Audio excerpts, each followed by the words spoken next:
Hey everyone, welcome back to the Black Brain Trust. This is episode 923, Black Tech Talk. Please hit the like button as you come in, share the video if possible, and hit that notification bell so you get all the updates from the Black Brain Trust. I'm here with my guest. I am Jules. What's going on, bro? Had a busy day, but ended on a good note. You? Good, man, good. Just doing a little bit of studying, for work tomorrow and actually for my certification coming up. But we can get into that. What are you studying for? I'll be studying for my CCSP or Okay. CCSP. So Cloud security. Nice. Yeah. Or, well, super security, really. yeah. So you already have the CISSP? No, I have SSCP, Cloud Plus, quite a few certifications. I just haven't put this back down on the agenda. We're so overwhelmed with work, man. So but that's where I'm at right now. But let's get into you, man. I've seen you around the Manosphere, at least on Art Newstall's panels, and I've always wondered, what is it that Jules does? And realistically, how did you get into IT? That's a big question. Okay. So my past year has been me working in IT, DevOps, cloud security, automation, infrastructure as code, security, governance as policy, or governance as code, policy as code, all that. Before that, I was in Theo's class and I still am. Started that in September 2023, and let's see, it took me about 6 months to get. I got the the CCP. That's the AWS initial exam, right? It's just like the definitions. Then got the SAA, they got the Terraform Associate, and then got my first offer, right? For a bank, got in there, but I turned it down because a week later I got an offer fully remote for about 50 grand more. It was fantastic. And I've been there ever since. Before that, I was working in Salesforce. It's a SaaS application. It's IT light, right? So you're doing a lot of dashboarding. So a lot of stuff I would work with would be a Salesforce application, Tableau, Power BI. I could run some SQL queries, have some stored procedures. So I was in IT, but not really. And so I took Theo's class because all those salaries were going down. When I started in Salesforce, the salaries were around 110 to 130. Then they started going to like 100 to 120, and then like 90 to 110. And now, the Salesforce role can be 70 grand, 80 grand. You might get one if you have some, extra skills like the SQL stuff, Python. You might be able to get one above 110, but now it's a crowded space. But outside of that, I've taken a handful of intro classes, some labs for like summer camps. So I was a teenager. But I will say my mother was in IT, but I just never jumped on it when I was in undergrad and obviously not grad school. And then I have an uncle who's been in IT, and so I talk to him now about the broader landscape and how that works. So you sound like you were in business intelligence more than anything else. Yeah, that'd be more accurate. How do you improve processes, improve Metrics. workflows? Yeah, a lot of dashboards, a lot of KPIs. Yep. Business risk. Yep. So that definitely sounds like a plausible jump. I think one of the challenges in my experience, because I work in cybersecurity now, is specifically in the cloud. So I'm on the cloud security side, but Okay. I spent quite a few years in IT, and what I have noticed is that I think we've made it. There's been a lot of misinformation about what it takes to get to this point and get to that point, and you got to have this degree, you got to have this certification. I don't think it takes that much. And one of the reasons why we don't see a whole lot of Black people, and specifically Black men in this space, is primarily because of one, it's the gatekeepers, but two, it's the misinformation. It's been people, purposefully trying to steer Black folks out of that direction. And the gatekeeping has pretty much, determined whether or not certain people can get in, whether it's issues of complexion, a lot of brothers who may have had locks in college may have to cut that off, the phenotypical features. It's a lot that goes into getting into IT, and in my role, specifically cybersecurity, that has been a big challenge. I'm the only Black person on my Yep. team, and That sounds about right. that's that's been the deal. But I've been in environments where there have been more Black people, but I think that we could do better as an industry if we open up the opportunities to filling up these roles. Right? There's a lot of opportunities that's out there, and we just don't seem to really, or there seems to not be a willingness, a political will to onboard more people like us. Yeah. So a big part of the things I've been really grasping is like the conversations I've had with my uncle have been illuminating, right? He's closing on 80, and he started in IT in the 70s, right? When there were like no Black people. There used to be an organization called the Black Data Processors Association, right? And it was like those are the people who were in IT. And at that point, and he said over his whole career, he saw like Black people were always behind the curve when it came to everything, except for post-Vietnam War, where a lot of these guys are coming out with like Army intelligence and like Army information about like how things are going to move in the private sector. And that was like the one window when you saw it. But a lot of folks, I think, one, the jargon gets very confusing, and like that wall of opacity is just very high, where you don't really understand what the basics are of IT, and then how do you get that to wrap around your head? How does this actually work? And once you break through that, a lot of it makes a lot more sense about why things are constructed the way they are, and how there's been, 70, 80 years of, refining abstractions, different layers of making it, just basically rising up from what are the core tenets of, databases, storage, compute, memory, just a bunch of really simple things. And then obviously code, like how are you actually going to communicate with the machines? But then you just want to get the processes in place to make things more automated. Right? Like I look at my computer now as just an extension of what I wanted to do for myself. It's not like this mystery box, whereas IT in general, all the networking and everything, like it doesn't make sense until you start to like play around with it, break stuff, and then fix it. And then once you can do that, a lot more things are possible. Yeah, definitely. I think one of the things about cloud is that there's a lot of moving pieces in there.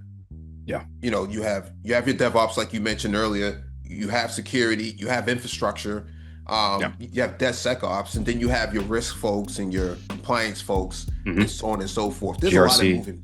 Yeah, the GRC piece, shout out to Prof. There's a lot I've been in all of those roles, the last few years. So I originally was in GRC. What would be considered GRC, really on the vendor risk side, on cloud risk side. And then I ended up in vulnerability management. Then I ended up in where I am at now with cloud security. And so, and threat intelligence as well. So, I played in all of these sandboxes. So and all these Sentinel, Defender, maybe Wiz. So you're using a lot of interesting tools. You're monitoring a lot, making sure you have remediations and playbooks, set up environments, rollover, backup, all those type of things. Yeah, definitely. I actually know the CEO of Wiz. Met him in person. Had some good conversations with him up here. So the security sector is very tight knit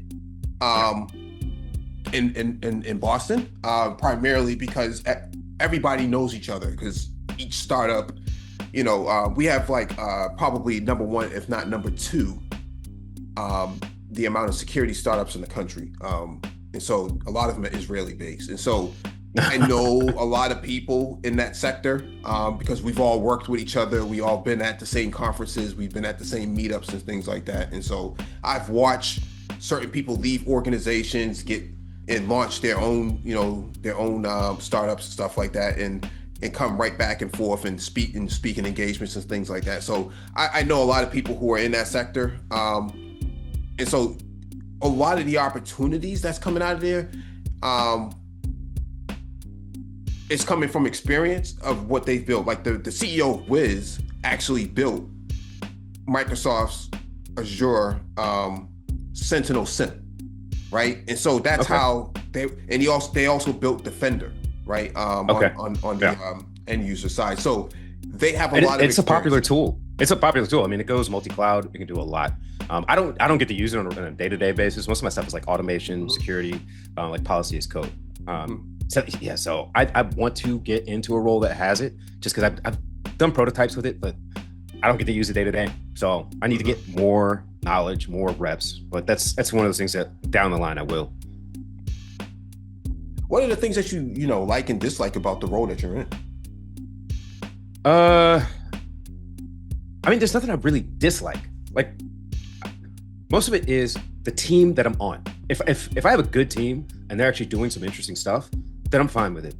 You know, I don't mind hard work. I don't mind tedious work. I don't mind stuff that is mind numbing. Like I've been working on some stuff for, what do you call it? Our rancher clusters. Like, so we run a lot of Kubernetes clusters, and we have to do a lot of automations with it because Kubernetes is finicky. You have the risk of over provisioning and then costing a lot of money. You have the risk of having, crashing states and stuff all the time. And you want to make sure everything is working. So a lot of my time is trying to make sure that we have pipelines that can run to make sure that we can update whatever we need to. And then that could be anything from kube configs to having clusters update, and then having any logs that deposit. Like, how do we actually manage that? And so we have one cluster manager that goes through GovCloud, Commercial Cloud, and we're starting to expand over into GCP and Azure. So it's a lot of different stuff. But day to day, I mean, I like the work. I just don't give me an asshole on the team. Don't give me an asshole manager. Outside of that, let me run. I'll do it. I like to work the problem. So that's a good segue. How do you deal with, management that may not be hospitable to folks that look like you and I? I quit. Honestly, the biggest problem I've had has been with Indians. Outside of that, like whites are fine. The variety, right? Your American-born whites are fine. Like in the South, they're going to be a little weird because they want you to work. They don't want to pay you as much. It's always going to be like 20-30% cheaper. The Eastern Europeans, like the Ivans, they're fine. I mean, they got that cigarette laugh, that huff, that husky laugh. But they're normally good at like arcane stuff that they slap together, and it's been working for 20 years, and there's some Perl and some PHP, and you just got to figure out how to refactor if you're going to do that. Let me think. East Asians, I'm fine with. Southeast Asians, there's not as many, but I'm fine with them as well. But I mean, the worst ones are going to be Indians. Like they'll be very polite, but as far as like job security, I just start looking for another role because they only want to hire their own.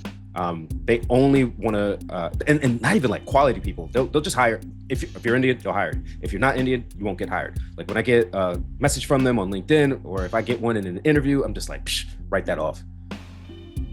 Well, why do you write it off? If they're reaching out to you, they must see something that they potentially like. Because it's usually the hiring manager sees my resume, sees the certifications I have, and they come in, and then like the first round would usually be, it'll be like white guy in his 40s, or like a lot of times it's like white chick, 20 to 44, went to SMU, Baylor, Eastern Carolina, something like that. And I'll do fine with that. Next round will be someone on the team, technical, non-Indian, right? But if it's an Indian manager, I know, boom, I'm off. Like I'm just off the plate right there. And then, there we go. So I'd say 30% of my interviews have been with Indians, and I've never gotten a role. 60% of my interviews have been with non-Indians, right? And I've gotten, out of 90 companies, I've gotten 20 offers over the past year and a half. So that's the math. I track my stuff. I pull out my LinkedIn, I export it. I start doing some calculations in Excel, and like, this is, I mean, statistically, it's impossible. Okay. My experience has been, complete opposite. What I have found, maybe because I might be a little bit older, I might have a little bit more tenure than you in the industry, but what I have found is that white males typically tend to, especially ones that are older, they tend to have a little bit of envy that what you're talking about as a black male. See, you're not subordinate to them in that way. And I think sometimes black men will downplay what their capabilities are in order to go along to get along. And you could do that temporarily as a short term, but from a long term, that's going to wear you thin. And so in my experience, the sabotage has come from white males. I can see that. I mean, go ahead. Yeah. And white women, I would say 50-50 has been my ally and also my adversary. They'll cut your Achilles. Yep. It could be just as bad. They could be really good or really horrible. But I know what you're saying. Like it's a mixed bag, right? Because I know what you're saying, that one, I don't want to subjugate myself or like, come on bended knee. I just don't want to do that, right? Mhm. But I also know that I come across as a very particular way, right? Like Carlton American, suburban American. So I think they read something into me. I'm perceived in a certain way, non-threatening, something, whatever. I don't give a fuck. I want the job. I want to get paid. I can do the job. That's it, right? Mhm. So I just come across as, I'm determined for this. I want to get this. You're going to give it to me because I can solve problems, right? And so that might be a thing. I don't know. But I know that what I've tracked, I've done better. One downside is I rarely see Black recruiters, and I rarely see Black people in IT. So it's like that. There's a pipeline there that just does not exist. Or, it does. It's just not in the volume that's necessary. And I think that demystifying it, that is one of those things that, that needs to be done. Yeah, absolutely. I think you're right about the lack of Black male recruiters and lack of Black recruiters in general has, it plays a significant role in who has access to what opportunities, right? And so I think if an organization has good processes in place, that the level of tension should be minimal because everybody's on the same page, right? But when the processes are all over the place or non-existent, that's where the challenges start to come in, because you're trying to figure out, okay, how do I improve those processes that exist, or how do I build those processes that don't exist? And who's going to be okay with that? Who's going to sign off on that? What I have found is that when I come into an environment and either have a broken process in place or you have non-existent process in place, there has been some pushback, like, whoa, that's just the way we do things here. And so the culture starts to eat at the policy or the desire to have that policy in place in the environment, and especially if it's going to be driven by a Black man. That's definitely, I don't want to downplay sisters, because I do know a lot of sisters in the cybersecurity space who also run into their own challenges, where they run into not just the glass ceiling, but the door locking on them by their so-called allies in the affinity groups. And so I think we all have our challenges, but I think a lot of those challenges are just coming from people who on paper they support DEI, but at the end of the day, money, right? It's money. they support money. They support DEI to make themselves not look bad. But at the end of the day, it's money. They call it money for a reason, right? Like, you need it. It's gold, right? You should think of them as like Smeagol or Gollum looking for the ring. That's what they really want. And a lot of times, if you see all these roles that are out here, 120 plus, 150 plus, 175 plus, would you want that being out there? But then at the same time, they're saying we need talent, right? So there's this weird thing where they want the talent, they want American-born talent, but then they wind up hiring people who want to subsume your whole country, right? These people that I spoke about earlier. And it's not negative against them. But what you were saying earlier about white men being very antagonistic to Black men who know their shit, I do know what you mean. I've not encountered it as much. I mean, I might have just lucked out on it right now. But I also I'm not actively looking to advance into somebody's current role, because I see the places around me, there's a lot of people trying to move up faster and faster and faster. So that's where I'm trying to get into. And it might not be where I'm currently at, but I know that it's a time bomb waiting to go off.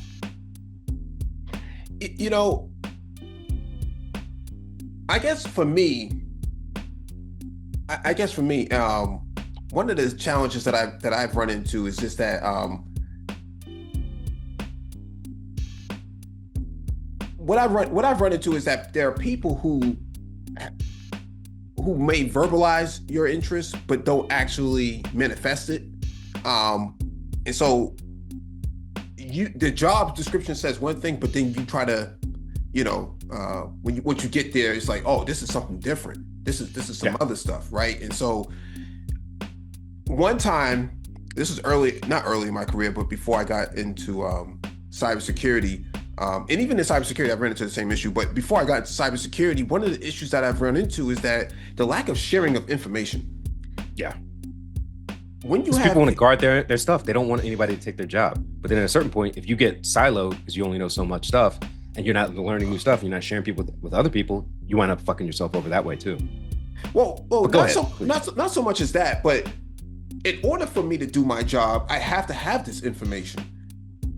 But yeah, the lack of sharing of the information is to justify, well, on my no, not EPRS, on your annual and quarterly reviews, well, Yeah. Jules, you didn't do this, this, and this, so therefore, you only get this grade, accepting, or whatever the grade it is that they want to grade you on. That's how they're going to try to play it. And what I have experienced is that there are people who did not have any IT background, any sort of cybersecurity background, and they were able to get on board because someone was advocating for them, even without the background in place. Now, I'm not saying that you need to have a computer science background or you need to have this certification, that certification. I'm just saying, I know people who came from Best Buy's Magnolia, theater section, and got into a role that they were definitely underqualified for. Whereas I know black men who got a master's degree and they're just struggling. Even just an associate's degree from community college in IT, and they can't find nothing. I'm still talking to them right now. There's people in my emails hit me up every day. Hey, yo, if you see anything, hit me up, let me know. I really appreciate it. And it's just like, bro, the market is kind of tight right now because what's going on in Washington, D.C. is disrupting, bringing more black men on. So my mother used to do, she used to work for a major payroll company, and she had like a lot of access to company information, just biographic, demographic information. You'd be surprised how many people are in Fortune 500 companies that don't have a high school degree. Like, they have high positions, manager, director, whatever. And you think they have their shit together, they might be able to do the job. They don't even have a high school degree, much less a bachelor's, master's, whatnot, right? And certifications, who the fuck knows, right? So I'm saying, if they don't have that, then I don't know what they have. But that's what I'm saying. Like, there is a secret network of these people who put themselves in position. And the only way you can do that is if you're already in position to put other people in position. So it's like, so there has to be a pipeline of people to do that. But if you're prevented, then how do you build that pipeline? Right? Like, it creates this like catch-22 where you don't know how to go, but you know where you want to go and you want to put people there. But then people aren't really shooting for the stars. Like, I'm shooting for the stars for the next few years because I know that a lot of things are moving forward and budgets are being set for moving in a certain direction. So if guys like that who have the associates, who have a couple certifications, if they can move forward, I mean, they have an opportunity, but not a guarantee. Yeah, indeed, man. In terms of like cloud technology, what are you seeing and what's on your radar between now and like 2030? 2030. I mean, people talk about AI, and there's some places that are using it, but a lot of them just don't have budget for it yet. Like, they want to do it, and they're talking about it mostly for shareholders. But most places, like, if they can't afford, Kubernetes and scaling up, how are they going to afford AI? AI is like 5 times more expensive, especially if you're doing like real-time stuff. I mean, you need to have the scale and the revenue to justify it. So a lot of places are going to be stuck with, the regular compute workloads. They're going to be doing containerized stuff. They're going to be doing Kubernetes stuff. But as far as next level, let's see in the next 3 or 5 years if they have a business case to do it. Until then, I'd say upskilling what people are looking for right now and start moving towards that AI machine learning stuff over the next few years. Because a lot of that, it doesn't quite have the business case or the cost to bring it down. Here's what I see coming down the pike over the next year or so. I think you're going to see a lot of companies, a lot of organizations bring back stuff from the cloud and bring it back on-prem. That's number one. Ooh. Number two, I think you're going to start to see an emergence of edge. You're going to start to see edge compute. I can see that. Yep. Yeah, you're going to see a lot of companies, a lot of organizations start moving to edge based appliance or based computing. Depending on what kind of organization they are. If you're like Department of Energy, if you're Department of Environmental Affairs and things like that, I think edge is going to play a significant role there. I think in public safety, edge is going to play a significant role. And I think for telecoms, edge is going to play a significant role. AT&T, T-Mobile, Verizon, Comcast, RCN, and those big outfits. I think that you're going to see them play a significant role in cloud computing at the edge because they have all of the infrastructure in place and they have all of the resources and all the capital to do it. And so, you won't see, especially with the emergence of like autonomous vehicles from Waymo, being tested and Yeah. drones and things like that, IoT. I think you're going to start to see a lot more of that come into play probably over the next 1 to 2 years, because I can see the roadmap for certain organizations, and I'm like, I know where this is going. I just saw yesterday Miami PD rolled out an autonomous police vehicle. That's not Yeah, I going just to work. Yeah, that's yeah, not going to work without having that fast compute at the edge, right? yeah, I can see that on the computer, on the local device endpoint, and then being able to do what it needs to do there, as opposed to having like all this cloud stuff that has to rely on. I mean, there's a possibility for both, or like a hybrid situation, because I see certain application systems being on the cloud, because a lot of companies I interview with, they want to move into cloud, or they already have it and they're trying to refactor to make sure they're up to date. But I could definitely see some use cases like those mobile devices, not cell phones, but I mean like autonomous vehicles. You're talking about that. I could definitely see that having a use case for edge compute, because they want to move it, but they need faster speed, they need faster connections. But how do you make that happen? And then how do you deal with that when it comes to human lives? Like, it's cute. When I was in Miami a couple weeks ago, we saw like the little pizza mobile truck. It was like a little golf cart, like tiny as hell, going up and dropping off cupcakes and stuff like that. But that's only going 2 miles an hour. What happens when it's going 50 on, Las Olas Boulevard or Route 1? That's a different story. Yeah, I mean, Amazon's rolling out, Prime deliveries or with drones and things like that. Walmart is doing it. And so in order for that to take place, you're going to have to process that data at the point of acquisition. And that's where the drones and the edge come in as one. You start talking about V2I, vehicle to infrastructure, V2X, vehicle to anything, and V2V, vehicle to vehicle communications. All that's going to happen at the edge. That's not happening at the regional aspect, like US East 1 or US East 2, wherever that AWS regional site is. That's going to be out of the question. You just can't afford to try to map your devices and your business to that region. And so I do definitely think that edge is going to play a significant role. And I think Dell has some new appliances that have rolled out in terms of the edge, where basically you're just going to wheel that sucker right into your telecom closet or wheel it into your remote site, and you're going to bring that cloud compute at all the way down to the ground level. And so I definitely see that happening. But that's just me. I could be wrong. Yeah, we're all trying to guess, right? I mean, right. We want to get ahead of the market. That's really it. Yeah, you know where the money's at. Yeah, definitely. But I've been in cloud probably since like 2016.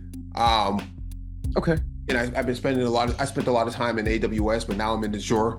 And I've also been in Red Hat's OpenShift. And so I've touched just about all of the main players in the cloud compute game. And I think that what's happening is many organizations have a lot of ambitions. They just don't have a true governance structure in place. You need governance in place before you start making those big leaps, right? And so, or like some organizations, they did spin up a lot of cloud compute and then there was no governance in place. And so now everything's in chaos, right? And so bills come due. And he's like, where's 18 grand a month going? Where's 34? Yeah. Listen, I saw $1 million bill come across the table and no one knew where it came from. Somebody left an EC2 on in the security account or something. That stuff like that happens all the time. Yeah, your DevOps people were, basically the shadow IT, and they were just spinning up, and people just, they probably left the organization or they went on vacation or whatever have you. It just spun up and it never got spun back down, and so it was an ephemeral. And so that type of stuff happens, but I do think that costs and things like that are now part of your daily appetite in terms of what metrics you're looking at. From a cloud compute standpoint. So that's where my head is in terms of where cloud is going to be going. I don't know if you can kind of certify around that. I think you just got to stay abreast of what's going on in that regard. So. Learn the skills, make sure you can communicate them well. Just don't fall behind. Don't get demotivated. Because I know there's a lot of people who are out of business or out of work. Like the Black IT cloud IT Facebook groups. Like there's a lot of people who are just clamoring for stuff. And I think personally the problem is they shoot too low. Everybody's crowded in for help desk roles, and that's fine. But if you can do Linux admin stuff, go for sysadmin. I mean, you could do it. There's a lot of companies that need that stuff. Yeah, I think that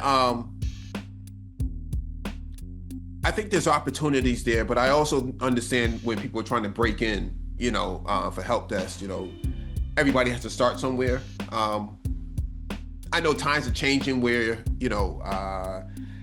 some people are just, they get their internships and they get the opportunities within that organization. In my experience, and I've been in IT for over 20 years, probably 20 years now, but what I have found is that there were no internships for me, and I didn't see any interns when I was coming in. You had to eat what you can kill, whatever contracts, whatever opportunities came across, man, that was it. Were you always in the Northeast though? Yeah, but I was also a consultant. Okay. Up and down the north, up and down the East Coast, and so furthest I've been down is DC and Philly. And you never got tied into that biotech scene that's up there? Because I know that's big. Yeah. I came out of that. Okay, yeah, because it's like I think it's like Boston, Northwest Maryland, and Raleigh Durham have a big biotech scene. I guess that's where the security would definitely be very useful. Well, they kind of outsource a lot of that to India as well. Of course. They'll move those operations out there. I was a part of a large acquisition from a biotech startup, and so we were acquired by GSK, and so that's why my role went away. I think it just for reference, because people are going to be listening to the playback on this. Massachusetts has the most dominant sector, or the most dominant in the sector of life sciences. Governor Deval Patrick put $1 billion into the life sciences sector after 2008 as a gamble into emerging markets, and it paid off big time. And so that's why you saw like Biogen and many of your startups. I mean, there's so many of them. They're one on every corner up here from a life sciences standpoint. But those sectors are also tight too, because they operate like startups, but they're not really seen as startups. When we think of startups, we think of like Wiz, we think of Anthropic and Anduril and those things, sort of organizations. But those life sciences companies are also startups too. But I'm saying all that to say that the opportunities that come from that is you're going to have to be really experienced. You're not going to be able to come in at the entry level. You're going to have to be really experienced because they're expecting, because they have all sorts of industry regulations that they have to comply with. Yeah. It's like, I wouldn't, anybody listening to Playback, I would say, if you are in IT, he's right to a degree, but if you're a quick learner, you can do it. It's just, you gotta know how to bluff. That'd be my best way to describe it. Is like if you have a good head for this stuff, like you can wrap your head around it. If you're always willing to learn, you can do it. Like I said, the way that I got really successful is, do you know when you hear somebody say I'm single by choice? I actually did do that for myself. Like I was seeing somebody up until October 2023, and I realized like I was getting split up in my time. I was not able to focus. I just said, look, I got to focus on this, and I went full force. And I wrapped my head around a lot of stuff. A lot of reading, some videos that were really useful. Like some of the content creators that I found were really good at explaining certain concepts that helped me really advance. And then just trial and error, just building it up. And then getting in front of the interview panels to understand what I didn't know. And then actually getting on the job made it all sink into place. And I think like all those things put together, you can do it. It's not easy. I would say it's good to have information democratized, a lot more demystified, but it's not easy until you understand it. And then when you understand it, then you can do abstraction, understand what the abstraction for the next piece is, and the next piece is, and so on and so on. Yeah, I agree with that. I definitely think that you're competing in a very tight market. I guess I'm thinking about this from a cybersecurity perspective, but even at the cloud level, you're competing in a very tight market. You got to understand, as a black man, that or even as a black person, but specifically when we're talking to black men, there are a lot of people who don't look like us that are lying on their resumes, that are cheating, Yep. fabricating, in order to get ahead. And you're trying to be the honest Tyrese or whatever, ethnic name you want to put in there. You're trying to walk the tight and narrow, and you got to understand people are cheating their way past you. It is what it is, man. There's only so much you can do from that level. I know some people who, one guy is handing off his work to another guy who's not even, who's probably in the same apartment as him, or maybe even in another location, and that's how they're getting their work done. I can't personally do that, man. But there are neighborhoods of folks from a subcontinent who they'll live like six in a house, and they'll all be working for similar companies, and they'll just be working with each other to put each other over the hump.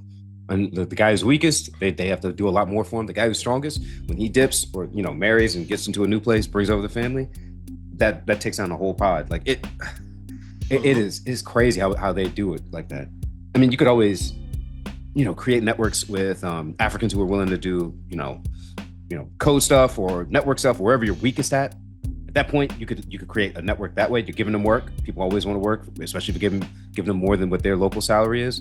That's a way to solve some of that problem. But still requires to have black people here in IT to have that money to do that. Yeah, indeed. I don't know. In my experience, because I've been to Africa many times, and I talked to a lot of cybersecurity professionals over there, as well as cloud developers over there. And one of the things I've noticed is that they're just not. We don't have that camaraderie yet. We don't have that governance structure there yet where we can do things like that. Now, I do work with Africans now, Nigerians, Cameroonians, and Ghanaians, and things like that. But even they're a little bit apprehensive about doing that. And I think it's because of the scrutiny of being black and being male too, not just in general. And so they don't necessarily want to involve themselves in something that could either get them deported or, or could have them potentially lose their job, right? And, get caught up in that. I don't think that we need to do things like that because historically we've never done that, right? We've always, got it out the mud, so to speak. Other people did not necessarily do it that way. They cheated their way to the top, and that's fine. Yes. But that only works for so long. I just don't think that's a pathway to success for black men. I mean, you have more scrutiny, obviously, but if you can bend the rules and not break them, you can do it. Or break enough small rules and nobody notices, but the outcomes are better, I'd consider it. Right? I'm not talking about like, international espionage or something like that, but like if you can get ahead and not necessarily like, cause a lot of huge waves, do it. I'm focused on the outcomes of it, and as long as you understand what you're doing and you're able to get there, more power to you. That's what it is. And I mean, a lot of people lie, cheat, steal, kill, all those things, right? I'm not that far, but a little white lie, little cheating, okay. However I need to get to that point, all right. But morality is not what we're discussing here today, right? We're trying to talk about solutions to, how did you get into IT? How would you get into IT for someone else if you were someone else? That's what I look at. Yeah, but ethics plays a role in it. It's not necessarily morality, right? The ethics of it is, you said you can write Python, but you can only write, your name. That's a big challenge. That's not ethics, though. That's not ethics. Like, so that's like practicality. Anyone can learn Python, right? But what is your functional use case for what you need to do? Like, how much do you need to write whole libraries, or do you need to write like some starter scripts, or create some resources or something along those lines, right? Be able to parse some logs. Like, how much do you actually need to know? Do you need to know leak code? For my roles, I don't. Right? I can make libraries. It takes me a long fucking time because it's not my natural thing yet. But if I can get the job done, I can say, yes, I know Python.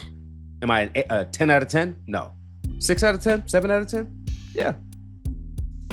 No, I'm saying for the folks who have not had that experience with Python, right? And so I'm saying you put that on your resume, you put that on your CV, and then when it comes down to the interview, when it comes down to the actual, accepting of the role, and you can't actually manifest any of that, that's where the ethics come in, because you said one thing, couldn't do other. Now you can Google your way around and chat GPT and all that's fine, but just understand the scrutiny of black males is going to be far more intrusive than than your counterparts.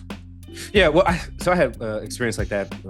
Let's say 5-10 interviews in, where I was interviewing with East Asian guy, and he wanted me to write a Python script to do the Fibonacci sequence, right? And I wrote it, and because all right, one, there's a big thing where if you don't have fundamentals with like basic mathematics, sciences, whatever, you might not understand like how these algorithms work. The Fibonacci sequence is very easy algorithm. You know, it's 0 plus 1, and then plus the previous number, or 1 plus 1, then 1 plus 2, plus the sum. You know, it keeps adding up and adding up, right? And I did it, right? And I ran the program, and he had me run it to stop at, I think the first digit's under 100, right? But then he wanted me to do it in my head after that for the next like 5 digits. I was like, wait, what? So there's a certain thing where you can have the ability, and you shouldn't bullshit. You shouldn't undermine yourself, but you should also have the fundamentals to understand what they're asking, but then know that they're going to ask you even more. So there's like these competing things all at once where you have to know it. You can fudge yourself a little bit, but you should get to know it, but then realize they're going to want more from you at the same time, just to prove that, have a way to disqualify you. Right? So it's not, ethics is not what I'm worried about, because they're not acting ethically, right? If they're trying to discriminate against me for an unspoken reason, then they're acting unethically. And you're going to say, yeah, 2 rights or 2 wrongs don't make a right. Okay, 1 wrong is bad enough, right? My job is to get the job. And I think other black men or black people in general should feel like, how do I get to the place where I can get the job? Sometimes you have to fib a little bit, but you do have to know it. You do have to know that you're going to be targeted. You do have to know that you're going to be able to perform, right? And my goal would be, get as many head on straight black people in position so they can block out bullshit like that. Yeah, for the most part. I think you spoke about writing code. When did you start writing code? I heard you mention SQL before. You wrote some queries. Where did you start writing code, and where are you at now? I mean, technically the first time was in summer camp when I was, 12, 15, but 12, some in that 12 to 15 year old range. And I didn't touch anything for the next like 5-10 years after that. And then did like a intro class in college and dropped it from then. And then signed up with Theo. And then I took a bunch of different courses. And I understand a lot more now than versus then. I took an intro IP class or Python class with IP. And I thought it was suitable to get me to understand classes. How do you actually construct these arguments? How do you make basic functions? And then from there, I started doing independent study. I did the 100 days of Python, took another course with Sub-Zero, helped to buff up. And then I took another course with a friend of mine to really understand, like, why do you have these databases? How are you actually going to query them, parse them, export data that you need to, how do you set up any pipelines you need to get that data out of it? And that's another thing I got to add to my list is, getting in on like Datadog and stuff like that to be able to really move data into data pipelines on that end. And ever since then, it's like I learn a little bit every day. I'd say the first 6 to 9 months is when I did the deepest learning without any interruption. And since then, it's like a lot of learn on the job, a lot of learn after hours. I mean, if day to day, I'm up at 6, at work at 8, done with work around 7, 8, I'm studying until 8, 9, 10. And then I try to get some rest and restart the day. Are you under 40? 43. Oh man. Yeah, that's I mean, you're a better person than some cats, man. But I think that when it comes to studying, 1 hour to 90 minutes is kind of the tops of where I kind of make my recommendations for folks. Yeah. Because it's that's what I try to do. But sometimes I listen to a podcast, I like understand what's coming down the pipeline. I count that as studying, right? But like sitting down at the desk and like doing leak code, I don't do that. I'm not doing that, right? But if I want to like understand stuff more functionally, more practically, if I put in like a 30-minute to an hour lesson every day, and then I'm reading something that I want to study for in the future, like I have a certification I'm trying to take in the next 2 weeks. I'm still working on that too. Like there's a bunch of different little things I'm doing all at the same time, or sequentially, but on each evening. Mhm. In terms of AI, you have a preference for any of the emerging products that's out there in terms of like Anthropic, Gemini, Chat, Uh, OpenAI? Not really. I mean, I'd use them to see what their output is going to be, but I also put like error checks in there to make sure that they give me an output that gives me a source so I can see what they're actually pulling information from. I found like ChatGPT is a little bit better about giving me a better source. Anthropic is solid enough, but if you're going to trust the code that comes out of it, good luck on your shit. You better look at it. Like, I think the best way you could do it is use it as a way to do an auto complete. And if you don't understand the fundamentals, I mean, you're gonna cook yourself because it'll put out a ton of code, but then when you look at it and it's not actually connecting anything to where it's supposed to be, and you're not just reading the source material, you're gonna fuck yourself, right? You're gonna want to get lost and not understanding what's actually there because you don't have context in your own head about what's actually supposed to be done. I mean, I'd say use the ones that work for you. If you want to do some artistry, the ones to use. If you want to do some code, I mean, you could tinker with all of them. I think all of them have some code capability to it. But you really have to know it, and you have to know where to get the source material and how to learn it, especially without it, because it can help with certain things. But if you're gonna rely on that your whole career, you're gonna be cooked. Yeah, I'm actually focusing on AI security at the moment. That's coming. Yeah, I talked to somebody at Dell a couple of weeks ago, and they said that is top priority. They really want it because MCP servers are starting to get a lot of really sensitive information and start to like spit it back out. So yeah, there's a lot of flaws out there. Yeah, that's my 2026 ambition. So there is a certification out there by Azaka for AI security management. So that's something I'm actually pursuing for 2026. Ah. All right, let me bookmark that. What other emerging trends are on your radar? Like in terms of what else is out there? Is it autonomous vehicles? Is it network infrastructure? I mean, I see a lot more of the automation coming in to make governance really possible, like mass scale governance over multi-cloud architectures. That I think is going to be it. And then how you secure that and make sure that you have your developers being able to develop, having your infrastructure people being able to move things with approval and not necessarily have to write all the code out as needed, right? So you kind of automate yourself out of a job. So I would try and keep moving forward. So that's why I'm going towards more. What is the refactoring going up for, like cluster management, Kubernetes, like how you're going to make large scale applications, and that is where I think a lot of stuff is moving. Like this year, like I've just gotten a lot more roles that have been AKS oriented, EKS oriented, and so I want to get to the Kubestronaut level within a year. If I'm lucky, I could do it in 6 months.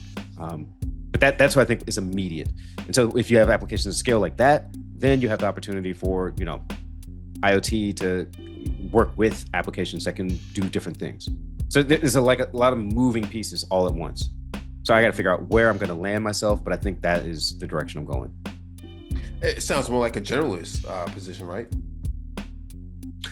I mean, how do you secure it? That would be just DevSecOps is my primary stuff. So like AI security would be something in like 5 to 10 years, but I want to be more cloud security, infrastructure security, and then how do you actually make that line up with your whole organization's need as far as business use cases?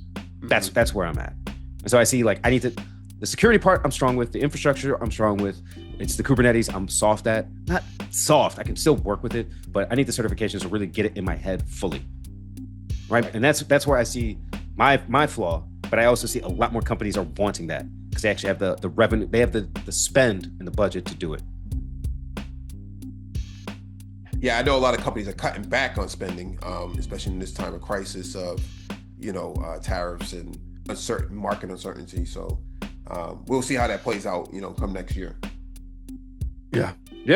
I mean, nobody knows. I mean, I'd say just see what the Fed says, see what the president says. Like all those things will set a general trend. See what the policy papers. That's why when you said you saw people moving towards on-prem, I think that is a possibility. But there's been a lot of push from federal agencies to go on cloud, right? And so a lot of companies do already interact with federal agencies at some point. Like it undergirds a lot of their bottom line. And so I can see them having to maintain a cloud presence because the federal government is trying to maintain or develop a cloud presence, right? So and the state governments are also trying to do that as well. Like I worked for a state government briefly. It was a train wreck, but they were trying to migrate from their on-prem data center because they wanted to make everything have cloud connectivity, and they were doing something hybrid really, but they needed to have a lot of refactoring for everything to be statewide, and they had a bunch of different governance policies I thought were very interesting. But this is where it comes back to the team sucked and the leadership sucked. So I got out of there quick. So. Yeah, no, I think the moving back to on-prem is more about the cost, right? If you're spending, like let's say one of the bills, it's $75,000 a year, you might want to put that into a $25,000 server on-prem, and leave it at that. And that's kind of what they're factoring in, right? Is how much am I actually spending? How beneficial is it? And with the emergence of ransomware running rampant in the U.S. From threat actors, do I really want to gamble by putting my stuff out there like that? I want to be able to shift if I need to in the event that I'm under attack.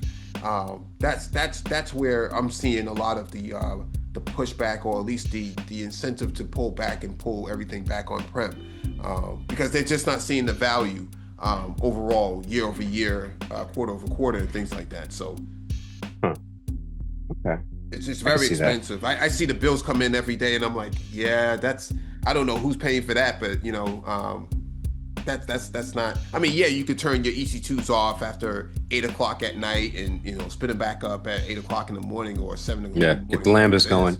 Yeah. But that's not. I've seen you're never going to get like a 100% answer, right? Because I've seen it on both ends where you have places that'll have, they'll have their server locations close to their clients as possible, but then they want to get more access. And so they want to bring on someone like me that's like, I do a lot of cloud, a lot of security, infrastructure. And they're like, we want to modernize. And so cloud is the first way to go. And they start going, we want to do Azure, we want to do AWS. And then boom, they start to do it because they want to get access to bigger markets. And so there is some security that's built into the cloud that is beneficial to get access to bigger markets. So there's a lot of moving pieces. So it depends on the company. So I can't say there's 100% one way to go.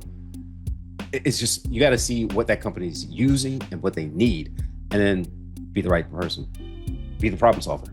It's also dependent on industry as well, private versus public sector, right?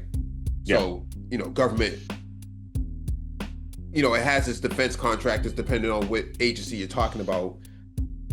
I mean, we saw on January 20th, with the inauguration, you saw all the tech bros up there. They all want a stake of the government spending, and so whether it's AWS or Microsoft or Oracle, Larry Ellison, all these folks are basically, defense contractors, and they also want to have a piece of that pie as well. And so there's a push to go to cloud because they're telling them to go to cloud, even if they don't necessarily understand why they're going to cloud. That's the push. And so I probably will see, I think at the state level, I think you'll probably see less and less going to the cloud for right now, as budgets start to constrict because there's a lack of federal spending, right? And so they're probably going to think twice about actually shutting down certain servers or even replacing certain desktops and things like that.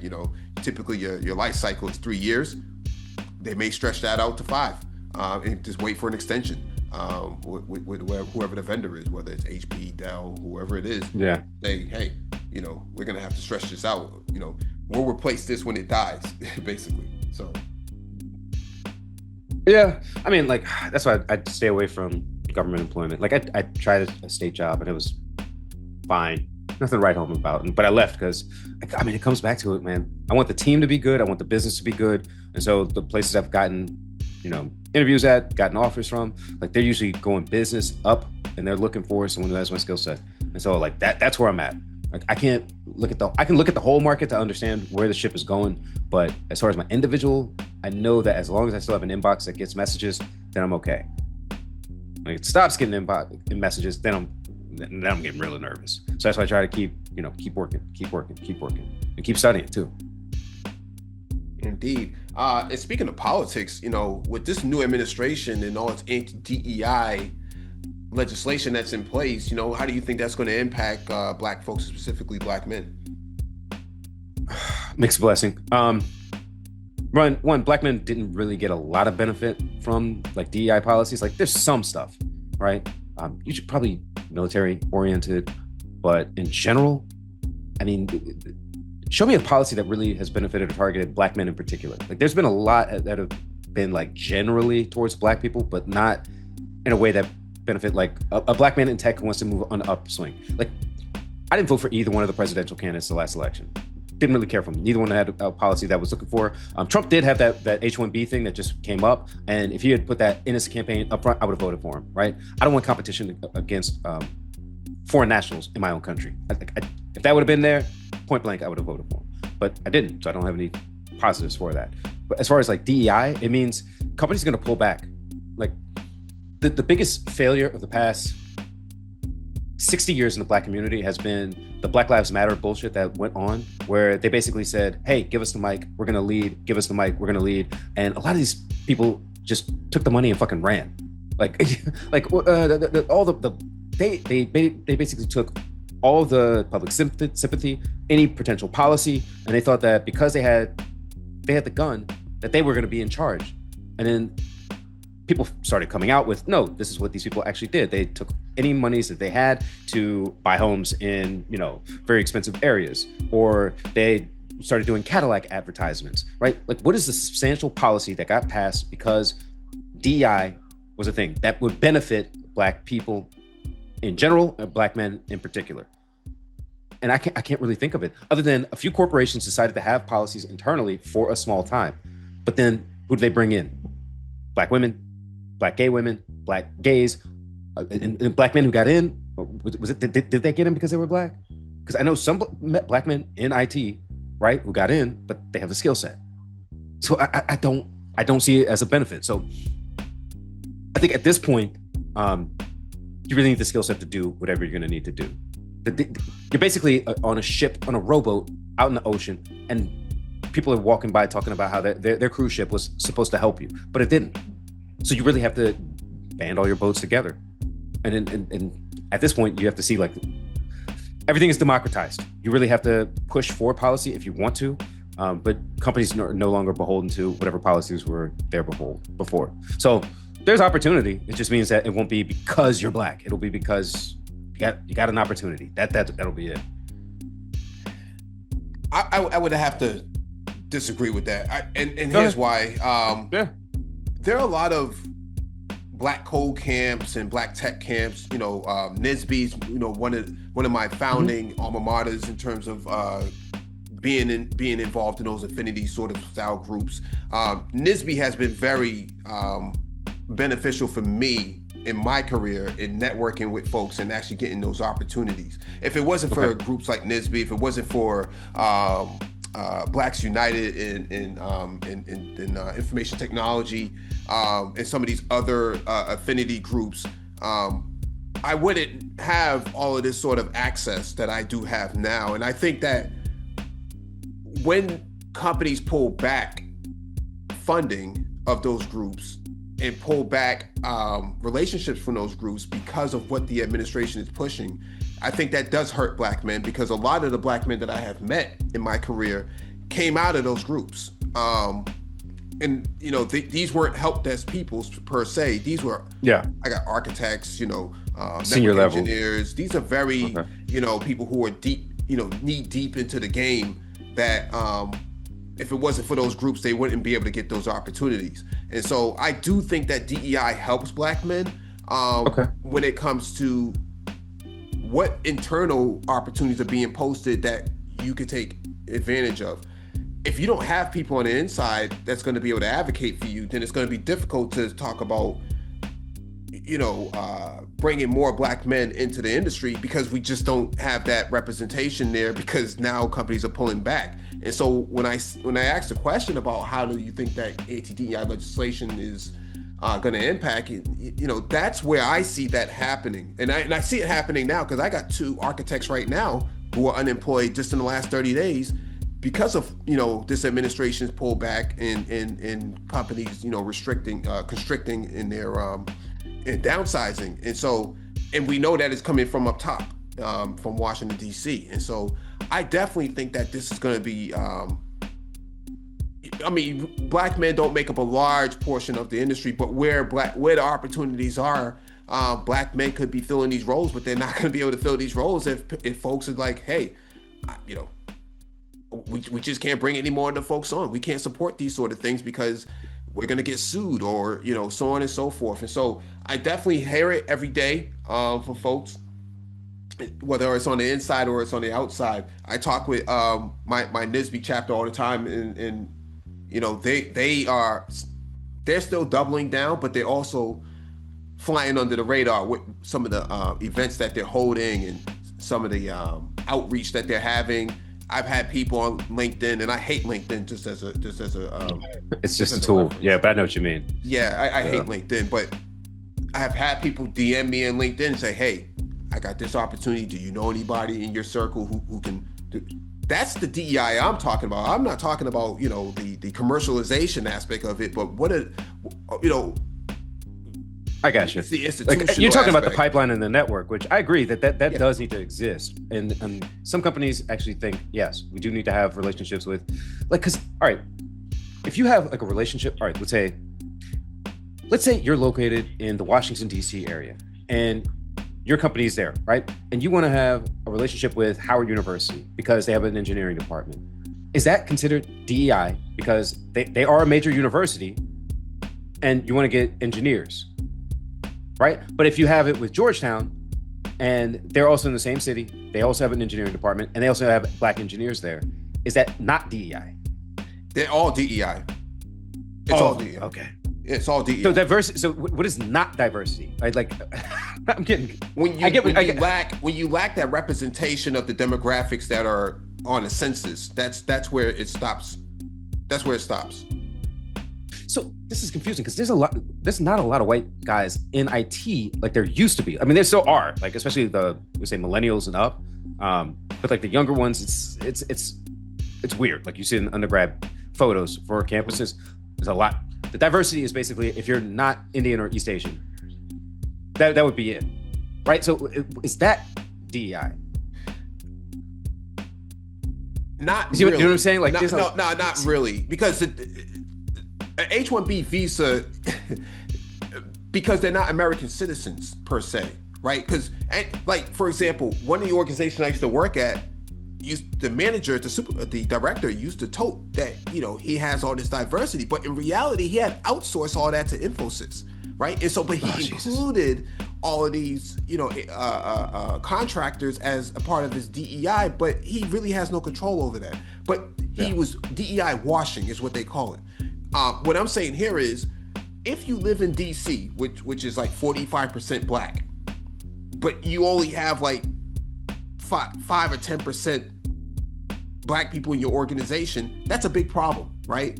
Now, if you're in Oklahoma or Arkansas and you have, 1 or 2% Black folks there, that makes a lot of sense, right? But when you have the numbers demographically, and especially at the voter level, but you don't have that inside your organization, that starts to question as to what's going on here, right? Why don't you have that, right?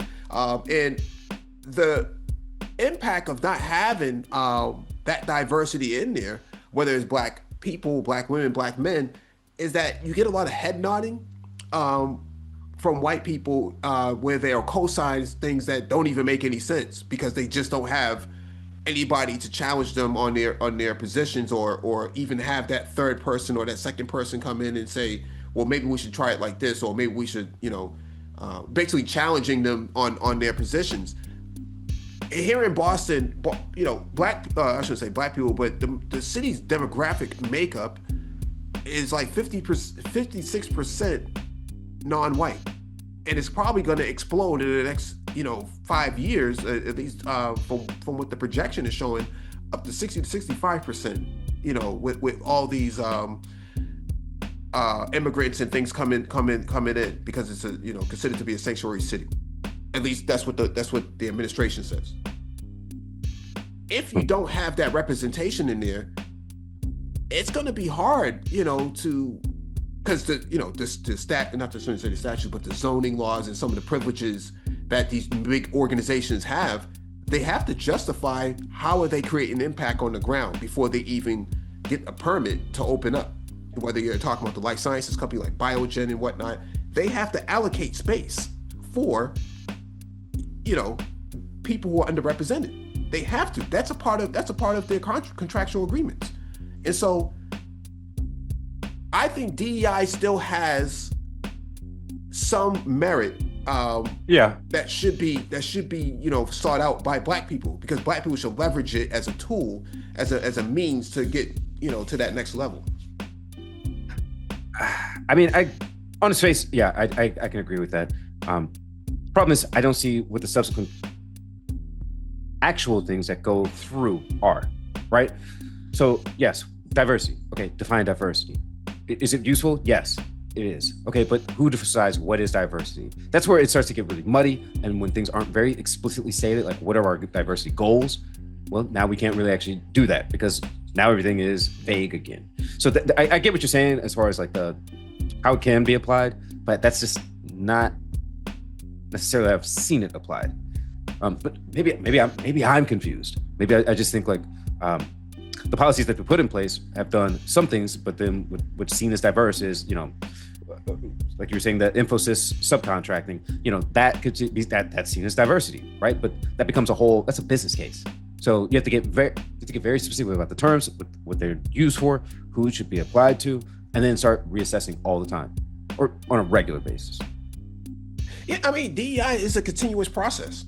It's just one of those things. It's a continuous process, and really, realistically, Black people are kind of the biggest advocates for it because they're the ones who need it the most. And I know some people say, well, white women benefit the most out of it. That may be true, but I only care about, the hard impact for Black people. That's where my argument, that's where my fight begins is okay, why don't you have more Black people here? Why don't you have, because we can look at the graduation numbers and measure that also accordingly.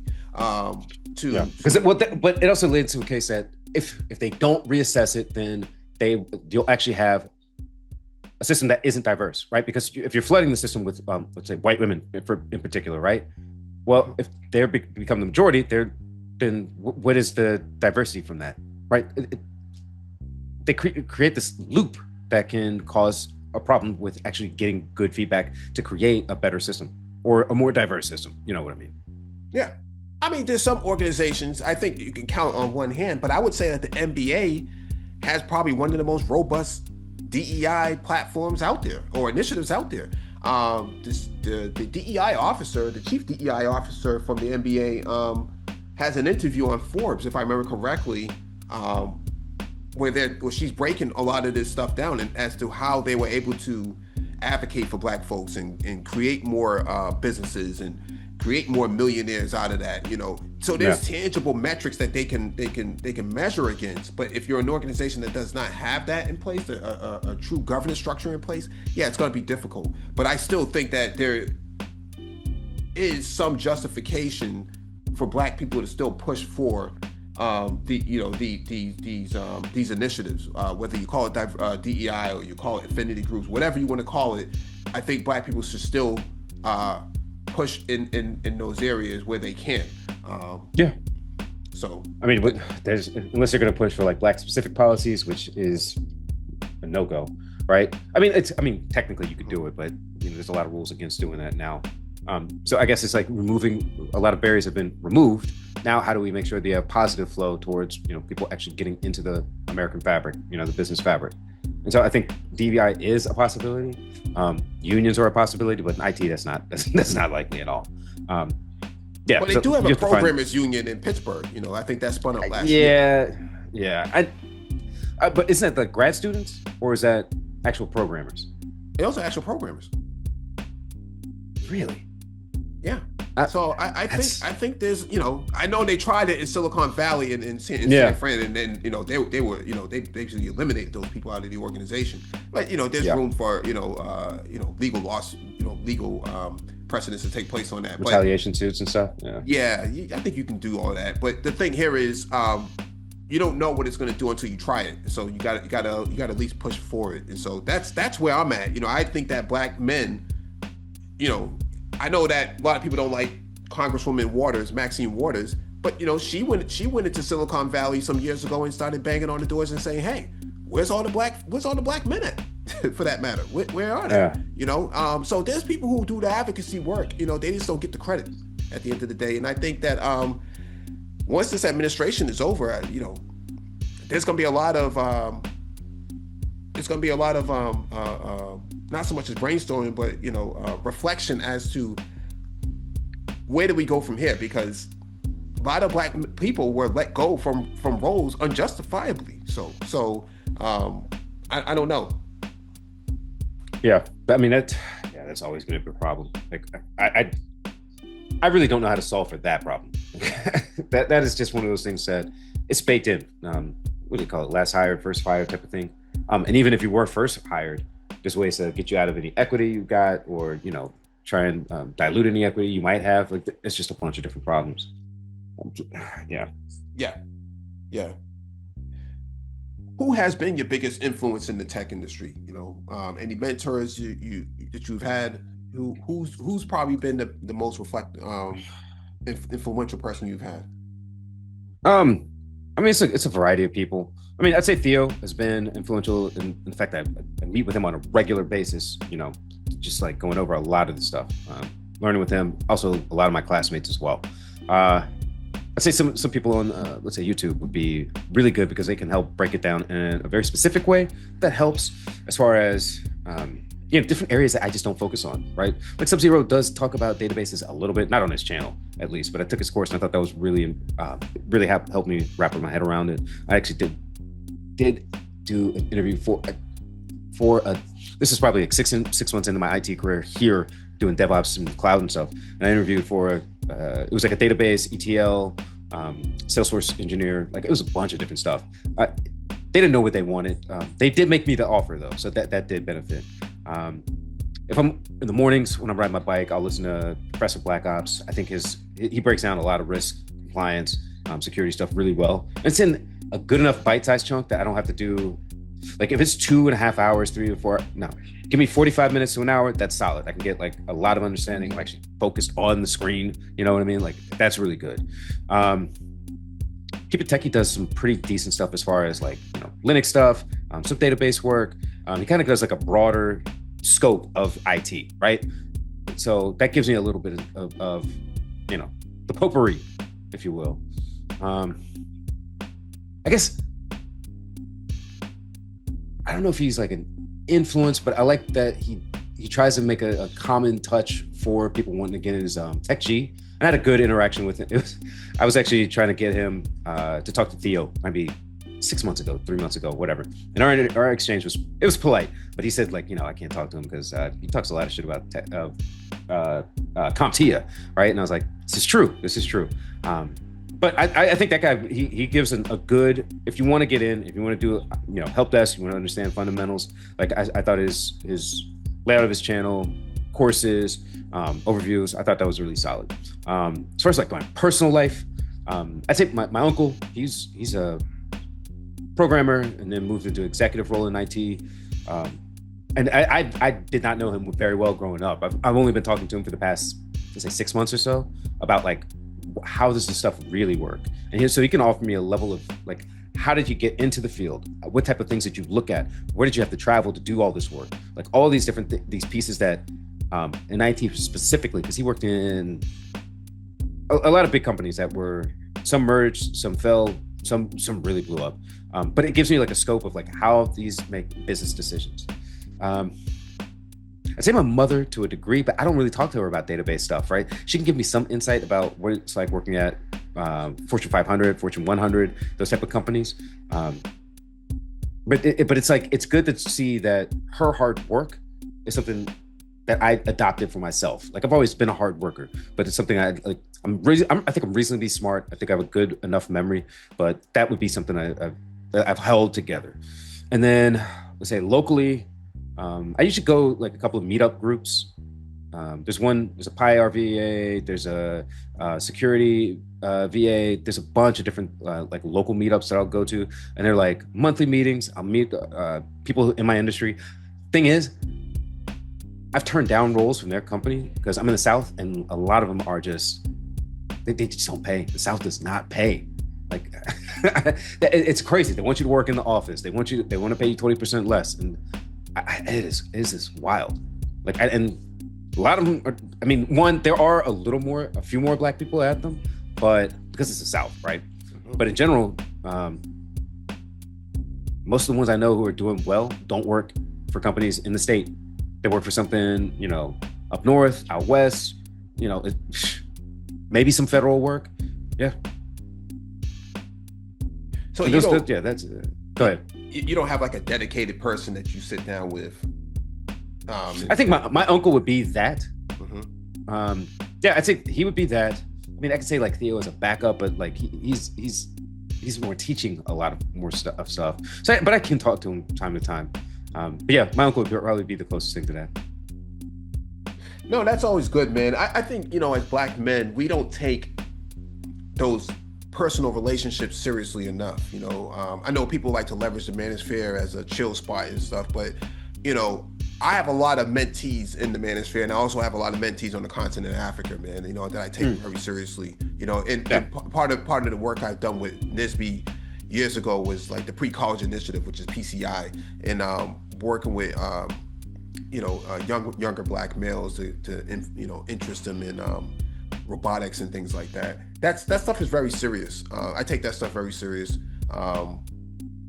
because if they can't be what they can't see, if they don't see black men actually operating and performing in the roles that they claim that they have, that becomes demystifies it. Yeah. It really did. That's a big thing. It's like you have to demystify it.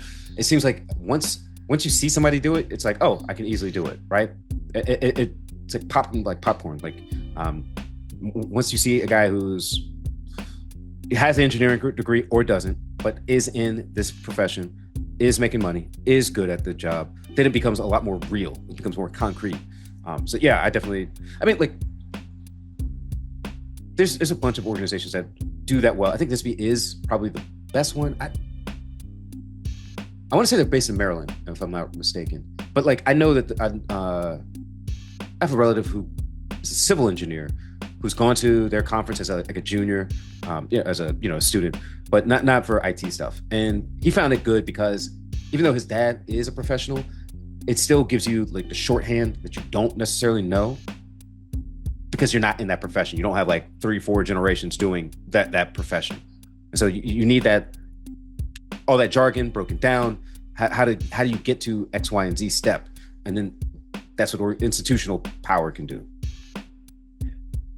I also think that, for me, it's more about the life experience. What did you do to get to where you're at? That's why I started doing these Black Tech Talks on the Black Brain Trust. Was there was a need for it in the space. No one was having these conversations, and the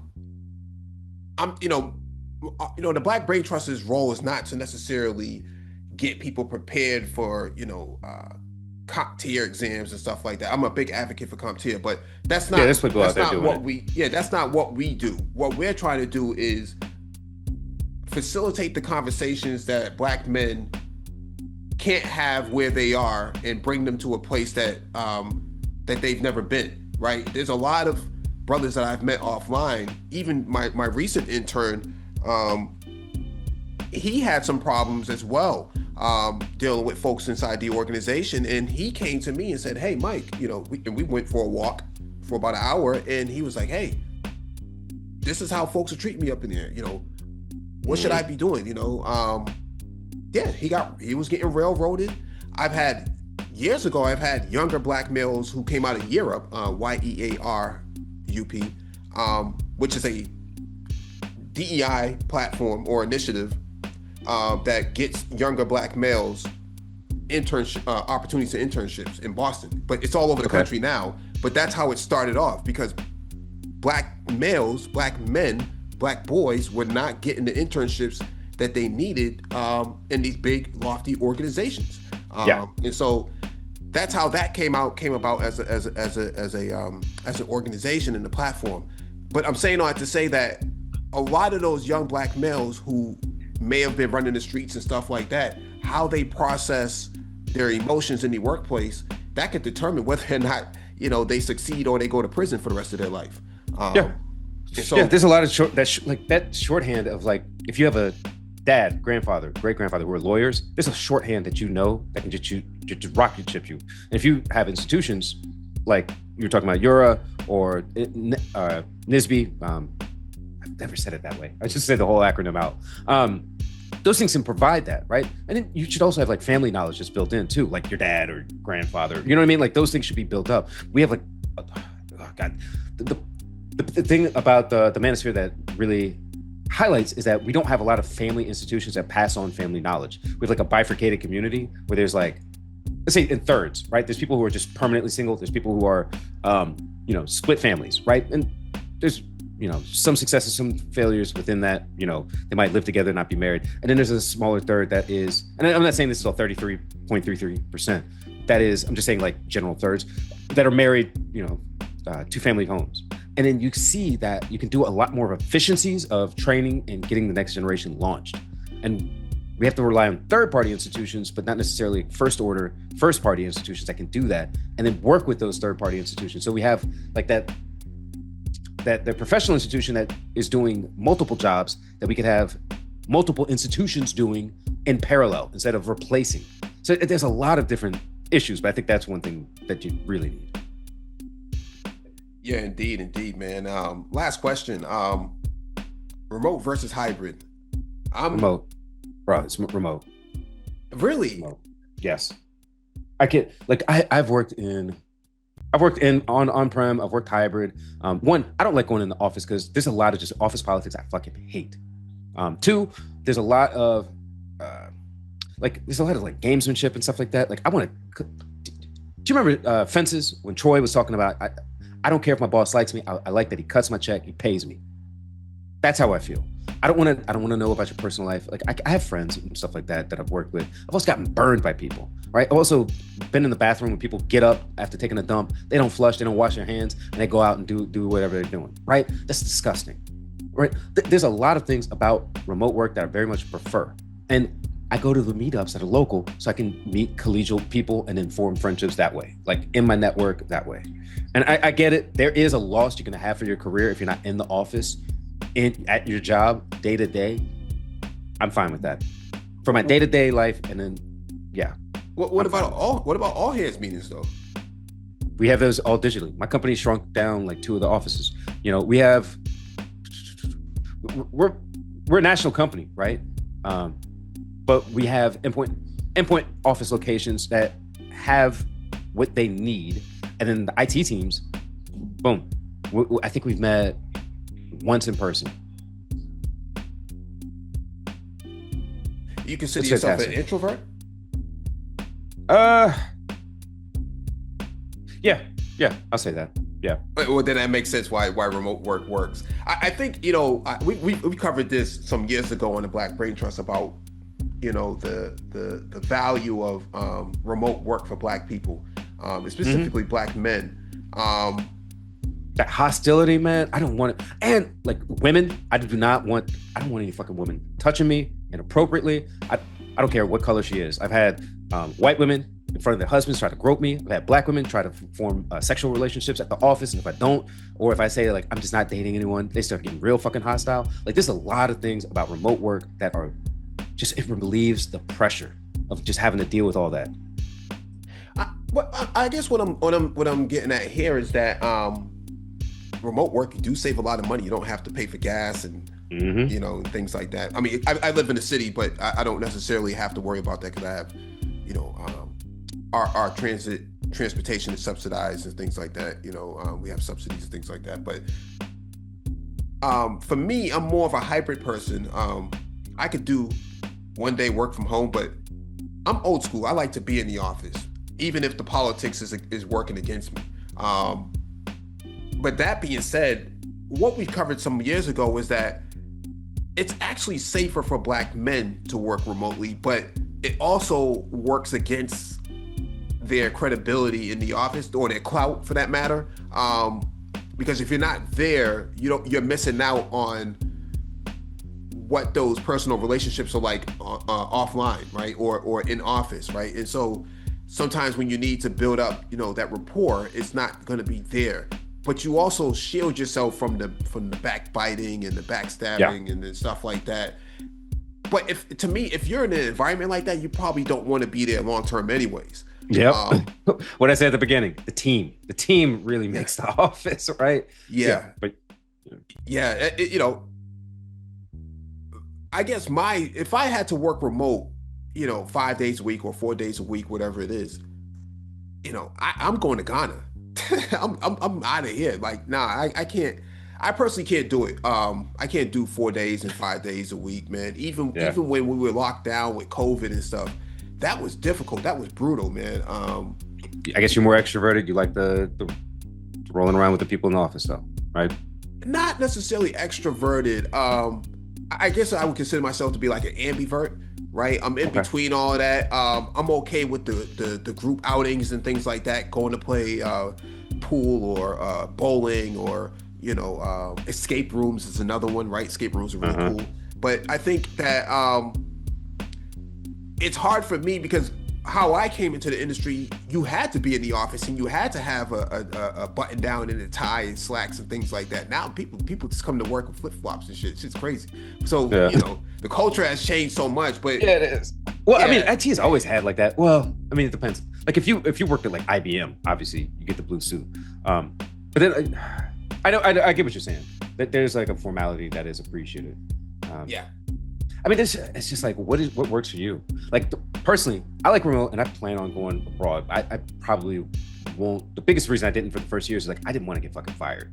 Like, I really wanted to, I wanted to knuckle down, get and work and like close tickets, make sure everything was working, make sure I could document what I need to document. I just close. And I got good reviews, right? I was better than average. Got my bonuses. My supervisor told me like, here's the bonus structure, how you get it. And I've already hit like 7 out of the 10 metrics before close of the year. The last one is going to be a certification I need to get, right? But I can do all that because I don't mind working from home. I know some people need that structure of the office. I have an office at home, right? And this afternoon I was doing some work and I finished up. I landed in a good place where I can finish up in the morning, 10 minutes before we got on this call, right? And so like, that is one of those things is like, I'm not 23, I'm 43. So I have a little more like just grounded. I know what I need to do. I know what I want to do. But I do know I've had experience in the office, working private sector, working federal, like working state. Like I know the bullshit that comes with the office. I know there's a benefit. I know there's downsides. There's trade-offs and I'm willing to accept the trade-offs of working remote. I think that's a good place to end it, man. Jules, I really appreciate you coming on the panel, man, and chopping it up with me. Do you have a channel or anything like that on YouTube, or somewhere people can follow you? Yeah, it's Jules of Tech. It is a small channel. I basically give walkthroughs, some exam prep for certifications. A lot of them are cloud. I'm just going to keep adding on. So far, I've covered some AWS stuff, some GCP stuff. I'm going to go into Kubernetes, Azure. Eventually I'll do like CSSP, but yeah, that'll be me. And I say thank you for having me on. This is, I thought, good conversation, good faith conversation too. And got to talk about some interesting stuff. Indeed, man. Thanks a lot. Please hit the like button on the way out, share the video if possible, and hit that notification bell so you get all the updates from the Black Brain Trust.